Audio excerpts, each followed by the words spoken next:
10 नवंबर वर्ष 1920 को दीपावली के दिन वर्धा के आरवी गांव में जन्मे दत्तोपंत ठेंगड़ी जी बाल्यकाल से ही स्वतंत्रता संग्राम में सक्रिय रहे। ठेंगड़ी जी के पिता उन्हें वकील बनाना चाहते थे, लेकिन नियति को कुछ और ही मंजूर था। वो कहते हैं ना कि जो एक बार संघ में आ जाता है वह आजीवन संघ का हो जाता है।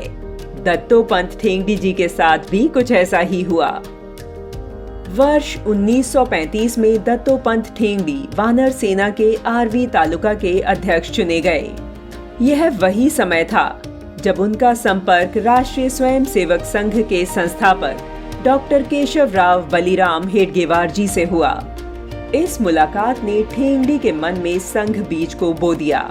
दत्तोपंत जी ने एमए और कानून की पढ़ाई के बाद 1941 में अपने जीवन को राष्ट्र और समाज की सेवा में समर्पित कर दिया और संघ प्रचारक बन गए।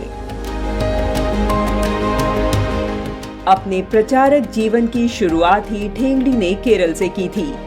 केरल में वामपंथियों के प्रभाव और उनके काम के तरीकों को ठेंगड़ी जी भली भांति जानते थे, इसलिए वे साम्यवादी विचार के खोखलेपन को बहुत अच्छे से समझते भी थे। ये वो दौर था जब पूंजीवाद के खिलाफ वामपंथ चरम पर था।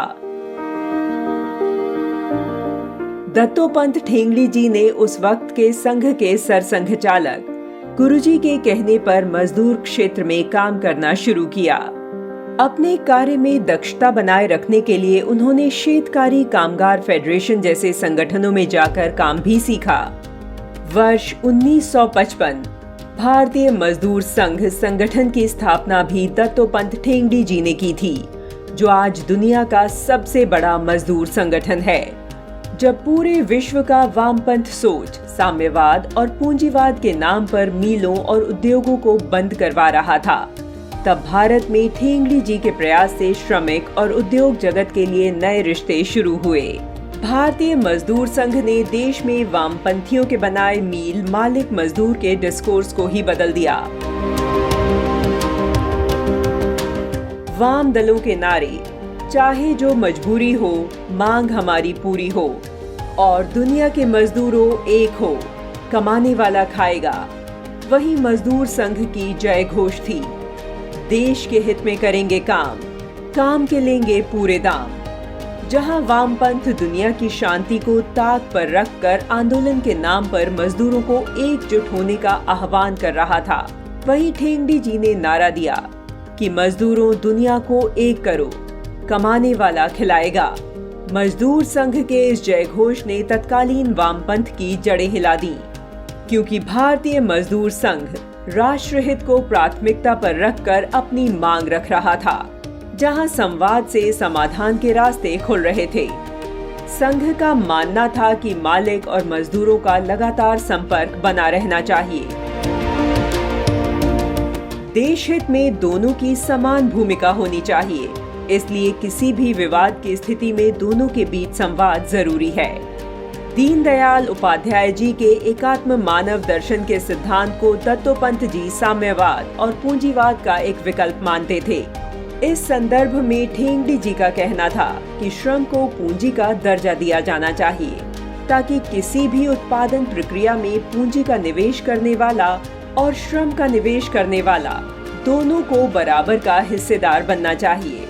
ठेंगड़ी जी का मानना था कि श्रमिकों के दो हाथ जिनसे वह श्रम करता है, वह उसकी पूंजी ही तो है। पूंजीवाद व्यवस्था में श्रम को खरीदने की परंपरा है, परंतु श्रम को यदि पूंजी का दर्जा दे दिया जाएगा तो श्रमिक भी उत्पादन प्रक्रिया में बराबर का हिस्सेदार बन जाएगा। इस प्रकार पूंजी और श्रम में सामंजस्य स्थापित किया जा सकेगा। दत्तोपंत जी के विचार गैर राजनैतिक श्रम संगठन को विश्व स्तर पर मान्य किया गया। रूस की राजधानी मॉस्को में वामपंथ समर्थक विश्व फेडरेशन ऑफ ट्रेड यूनियन की कॉन्फ्रेंस में भारतीय मजदूर संघ प्रतिनिधि ने गैर राजनैतिक श्रम संगठन का प्रस्ताव रखा। विश्व फेडरेशन ने राजनैतिक मोर्चा को खारिज किया और एक नया महासंघ बनाया जो गैर राजनीतिक था।